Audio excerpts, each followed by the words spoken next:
빅뱅으로 돌아가기 전에 미리 시간과 공간이 순환하는 원리를 간단하게 살피고 넘어갈게요.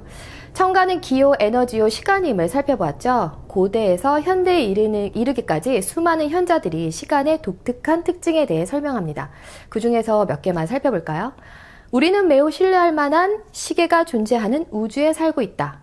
이 표현은 시간의 안정적인 순환, 반복을 의미하죠. 만약 시간이 안정적으로 순환, 반복되지 않으면 지구에서 살아가는 생명체들은 굉장히 불안정해지죠. 인간도 사계절을 순환하는 시간 흐름에 적응하며 살기에 매우 안정적이라 느낍니다. 또 시간은 일종의 공간이다. 불교에서 색즉시공, 공즉시색이라고 표현합니다. 시간이 흘러 물질과 육체가 생겨나고 모두 사용하면 공의 세계로 돌아가기를 반복합니다. 인간이 태어나 색을 얻고 죽으면 공간, 물질, 육체를 잃고 시간으로 바뀌는데요. 이렇게 시간은 사계를 반복적으로 순환하는데 명리학에서는 갑을병정 부호로 이 순환 과정을 표현합니다. 그럼 시간은 어떤 방식으로 순환할까요? 명리학에서는 청간합이라고 표현하는데요. 합하는 방식을 통하여 순환하는 것이죠. 갑기합, 을경합, 병신합, 정임합, 무게합, 그리고 다시 기갑합, 경을합, 신병합, 임정합, 계모합, 그리고 다시 갑기합으로 순환합니다. 시간의 출발점이 갑임을 쉽게 알 수 있죠. 우리는 60갑자라고 표현합니다. 왜냐하면 명리학은 생기를 다루는 학문이지 죽은 것을 다루는 학문이 아니기 때문에 지구에서 살아가는 생명체를 가진 생기, 갑이 자수라는 공간에서 출발했다라고 표현한 것이 갑자죠. 만약 영혼의 세계처럼 생명체가 없다면 갑자라 표현했을까요? 못하죠. 반드시 60임자라 표현해야 합니다. 바로 영혼, 귀신의 세계죠. 갑을병정, 무기경신, 임계, 갑. 갑이 기토와 합하여 갑기합이라 부르고 기토가 갑과 합하여 기갑합이라 부르죠. 하나는 갑이 먼저, 다른 하나는 기토가 먼저 나오는데 무슨 차이가 있을까요? 시간의 순환으로 살피면 갑의 시간이 출발하였는데 만약 기토가 없다면 갑의 시간이 끊임없이 이어지죠.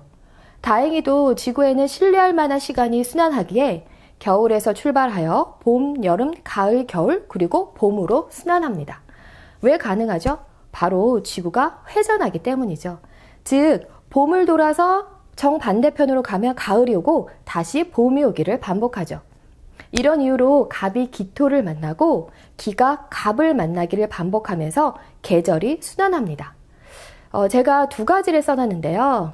정리하면 이 첫 번째는 생기가 탄생해서 성장하다가 기토에서 성장을 마감하고, 두 번째는 가을의 시종자를 얻은 후 겨울에 땅의 생기가 기토를 기반으로 탄생합니다.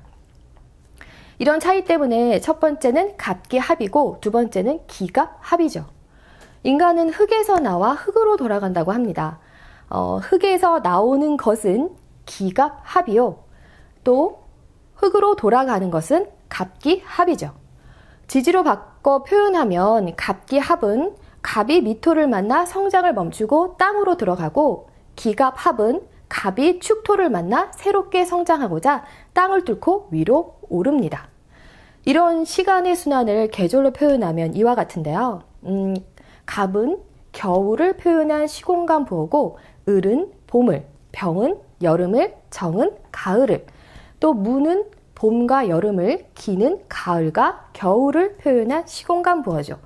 또 경은 여름을, 시는 가을을, 임은 겨울을, 개는 봄을 표현한 시공간 부호라는 것을 기억하고 넘어갈게요. 이렇게 10개의 특징을 가진 시간이 흐를 때마다 지구 위에서 무령이 변화합니다. 봄에는 꽃이 피고, 여름에는 열매가 열리고, 가을에는 열매가 다 익어 떨어지기를 반복하는 것은 바로 시간이 순환하기 때문이죠. 이런 시간의 순환 원리를 청간합이라 부르고 모두 5개의 종류가 있는데 갑기합을 응용하는 방법을 한번 살펴볼까요? 무오년, 정사월, 갑오일, 무진시에 태어난 여자가 있습니다. 대우는 이렇게 흐르는데요. 이 여명은 기축년 32세에 다니던 직장을 갑자기 그만두고 공부를 시작합니다. 갑기합의 작용력 때문인데요. 갑은 이 정사오로 자신을 드러내는 에너지에 휘둘려 밖으로 나가 활동하는 것을 위주로 살아갑니다. 하지만 기축년을 만나면 기충의 땅에 뿌리를 새롭게 내리고 싶어 하는데요.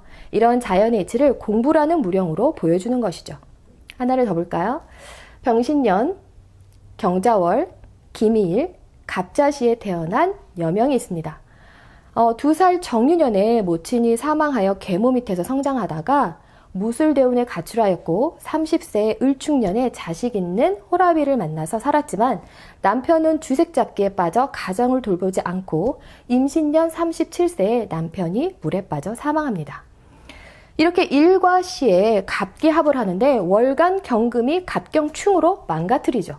갑이 망가지면 이 출발하다라는 에너지의 작용력에 문제가 생기는데요. 이런 이유로 갑 남편은 출발하지 못하고 인사불성의 삶을 살아가는 것이죠. 그럼 하나만 더 볼게요. 기우년, 갑술월, 을축일, 개미시에 태어난 남자가 있습니다. 연월에 갑기합을 하기에 체육학과를 졸업한 뒤 경호대운까지 태권도장을 운영하다가 기사대운에 이 태권도장을 정리한 후 갑자기 사이버 게임장을 불법으로 운영합니다. 체육학과를 졸업하여 태권도장을 운영하다가 갑자기 도박 사행성의 게임장을 불법으로 운영하는 이유를 이해하려면 이 시간의 순환 원리를 이해해야 하는데요. 인간은 내가 삶을 선택한다고 생각하지만 태어날 때 받았던 시공간 부호와 현재의 시공간 부호의 변화가 생기면서 시간의 영향을 받아 행동하는 거죠. 즉 사주팔자를 분석하는 행위는 시간과 공간의 변화를 살피는 것 그 이상도 그 이하도 아닙니다. 기사대운에 기토가 이 갑과 합하여 갑을 아래로 끌어내리니 하던 일을 중단하고 새로운 일을 시작하라고 명령하기에 태권도장을 정리하는 거죠. 기사대운은 42세에 시작하니 이 사주팔자 일지궁에 해당하는데요. 일지궁의 연령은 38세에서 45세 사이죠. 일지에 축토가 있으니 축토의 특징에 어울리는 직업을 선택합니다. 축토는 나쁘게 활용하면 조폭, 도둑, 강도, 도박, 투기의 성향으로 게임장을 불법으로 운행한 것이죠. 지금까지 천간합을 통하여 시간이 어떻게 순환되었는지 살펴보았는데요. 다음 시간에는 공간의 순환, 삼합운동에 대해서 알아볼게요.